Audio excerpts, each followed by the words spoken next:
3 months and over 150 miles have been ridden on the RENPHO AI Smart Bike, and I wanted to go over what I think about the bike after using it for some time.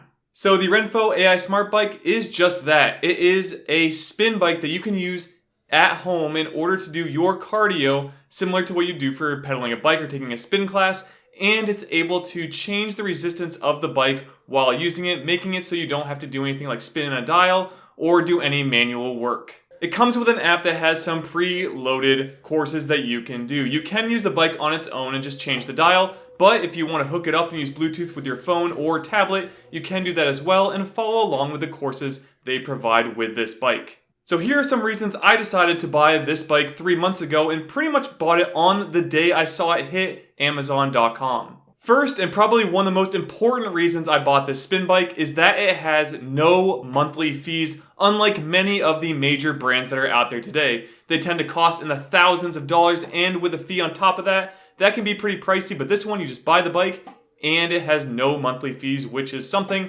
I've been looking for. It also comes with Smart AI. It's kind of like a smart trainer in that it can reduce or add more resistance in the program you are running. This again does come with its own app, and it can change the resistance based on the grade you're going up and down a hill or other conditions within the route that you are currently taking. Another big reason I looked into this bike is it costs under $1,000. Many of the bikes that are kind of this caliber cost well over $1,000 and again tend to have monthly fees. So a bike that is less than $1,000 and has no monthly fees with a smart trainer and included app is pretty awesome in my opinion, and again is one of the reasons I ended up buying it so quickly once I first saw it hit the market. And lastly, the bike I had before this, which was the Yasuda indoor spin bike, didn't really fit well into my closet. I kind of had to shimmy it into my office closet, where this one I can just roll right through a door. The door is only 24 inches wide, so if you have a door this wide, you may want to look into this bike because I can wheel it right in without any issues. So with that, I bought the RENPHO Smart Bike back on December 15th of 2020 from Amazon.com. The list price at the time was $799.99. I'll round it up to $800. And because I was one of the early buyers, I did get a 20% off coupon, saving me about $200. So I think it came out just under $600 total, with a final price of $649.99 after adding in those Texas taxes. Now during the unboxing, all you really get is the spin bike itself. There's no other special things that come with it. It comes almost assembled. You have to put on the pedals and the handlebars and things like that, but it doesn't take all that long. If you'd like to see the full unboxing video, feel free to click the link in the description of this video to check it out, but just know it wasn't that hard to put all together, and you can do other things like you can swap out even the seat or the pedals if you'd like to with your own. So taking a look at some final specs of the bike, it does come in with a total weight of 88 pounds. So not something you really pick up and move around very easily, but with that weight, it does make it a bit more stable when using it, which is pretty nice. I am 180-ish pounds as of shooting the video, and I have really good stability on this bike overall. The dimensions are 40 inches long, 20 inches wide, and 49 inches is the max height of the bars.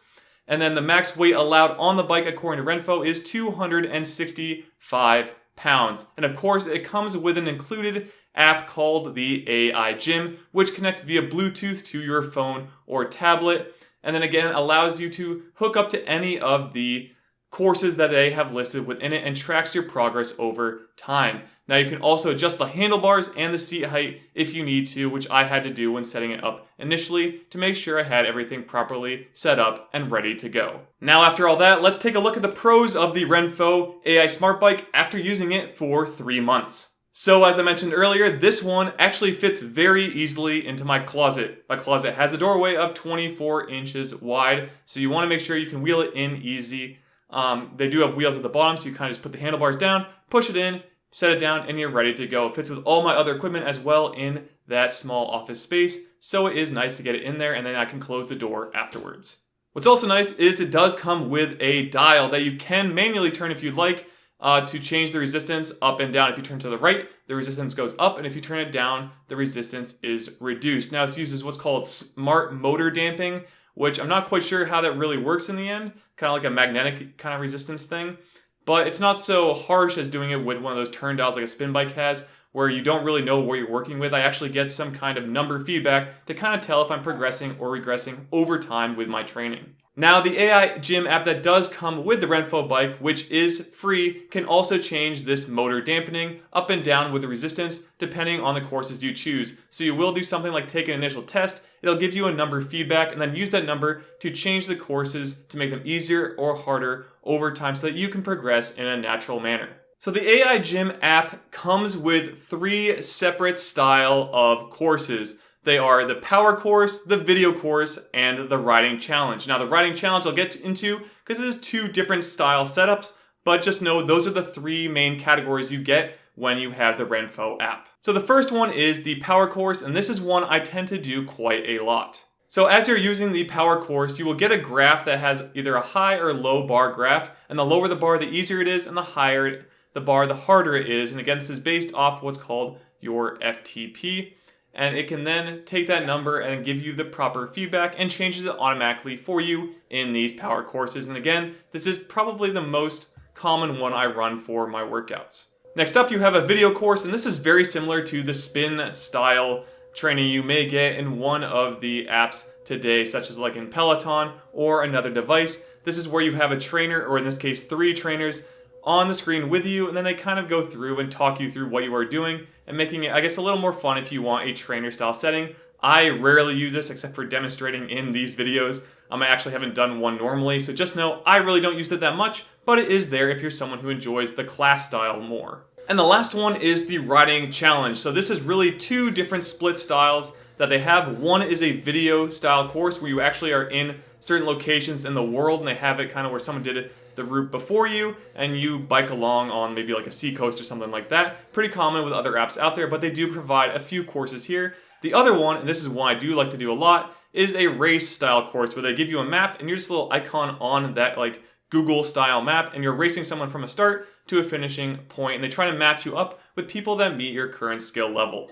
And for some last pros, the next one I have is that this bike for me is very stable. There might be a little wobble here in the video, but just know I never ever feel like it's falling over or breaking. This thing feels solid as a rock to me when I'm using it, even when I'm do heavy pedaling. So just know me coming in at 180 pounds fits very well on this bike. So I am 5'11", 180 pounds, just so you know, and it comes in very well in terms of stability when using this product. And over time, these courses will change, especially if you keep taking that initial test, maybe every couple of weeks or so. So I think I went like over a month before retaking the test, and I went from around a 228 FTP all the way to a 237, which is where I currently sit at. So I did improve over those 150 miles, which is good to see. But just know you can, of course, retake the test anytime you'd like to see if you are progressing with your training. Now, before rounding out the pros, you can also connect this to many third-party apps, as it does connect via Bluetooth for some items. So things like Zwift, which I know is a bigger program out right now,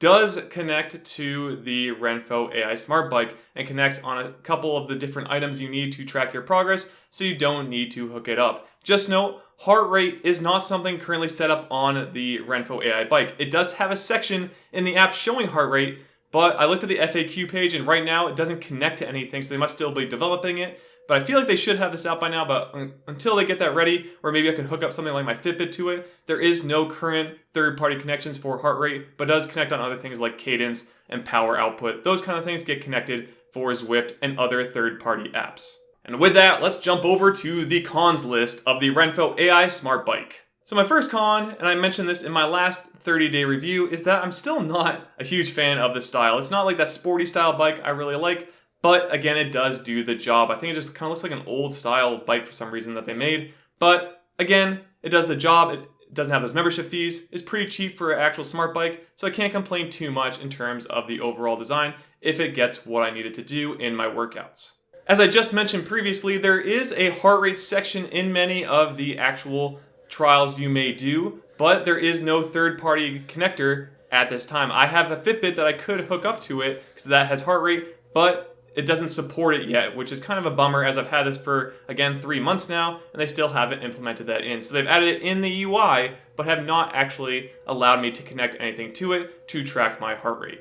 Another con I've been having is when I have to really push myself. So when you get above a 300 FTP rating in the app when doing something like the power course, for some reason it is very, very hard for me to keep it over that range. So again, especially if you hit like a 350, even when I start pedaling really hard, like over 100 RPM, it just gets, for some reason, it just will not let me get to that 300 or won't stick there. It might jump to it, but then instantly fall below. And it's kind of frustrating, so I hope they kind of come out with some reasoning behind that. Maybe I really am not putting enough power, but I feel like, because it's auto-changing it for me, and I'm pedaling very, very fast, I feel like I should hit it and keep there, but for some reason I'm falling off. So I don't, maybe it's me, but I feel like it should be easier for me to keep something like a 350 FTP than what it does in the current system that's set up with that motor dampening.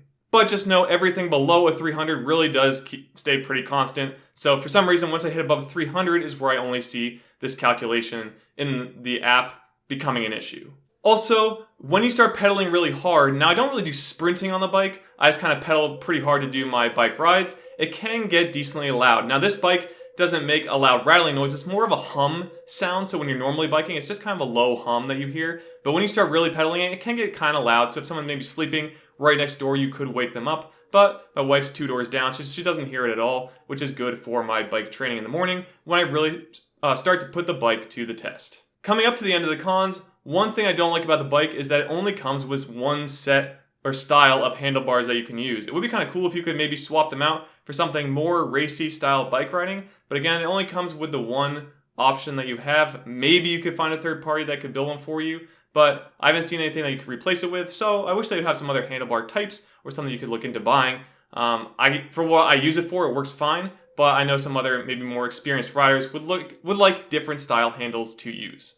And my last con is that there is no water bottle holder. This is pretty annoying as I have to figure out some kind of setup to get water during my bike rides. If they're longer ones, I'm definitely having a water bottle with me. Luckily, I can put the bike next to my windowsill and it's not too far for me to reach during a bike ride, or I might be able to put it down in front of me, but it could get kind of, I don't know, if I rocked a little bit with the bike, it could fall off. But if they just could put in a water bottle holder or allow you to buy one that fits on the neck of the bike, that would be a good improvement because water bottles are pretty much needed for every single ride I do as I sweat a ton when doing these trainings. So that is it for the pros and cons list. Now the last question I'm going to ask myself is, after 3 months, would I buy the RENPHO AI Smart Spin Bike again?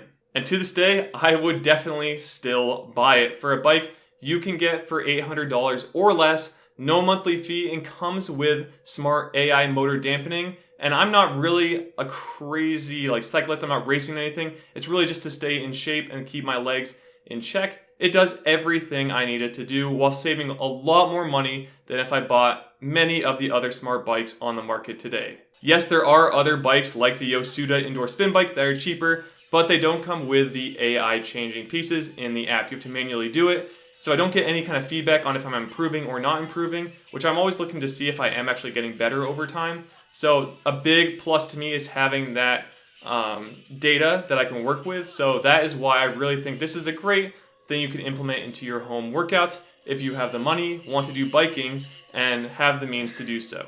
Just know this is the most expensive home workout piece of equipment that I own, but comparing it to other similar bikes of this caliber, it is a lot cheaper than if I bought pretty much any other brand. And to round it all out, as you've seen this video, I do this on my Tuesday and Thursday workouts, and these are kind of dubbed my cardio days right now. So when I do use the bike, it's on those 2 days. I do maybe about a 20 to 30 minute bike ride, depending on how I feel that day. And that is it on my 3-month review of the RENPHO AI Smart Spin Bike. If you did like the review, please like and subscribe to GamerBody for more reviews just like this one. Also, head over to GamerBody.com. There you can check out my current home workout program, all the equipment I currently own and use, and the information I'm learning from to continue to build muscle and confidence, all from the comfort of home. And that is it. Again, please like and subscribe. I will see you all in the next video. Be fit and game on.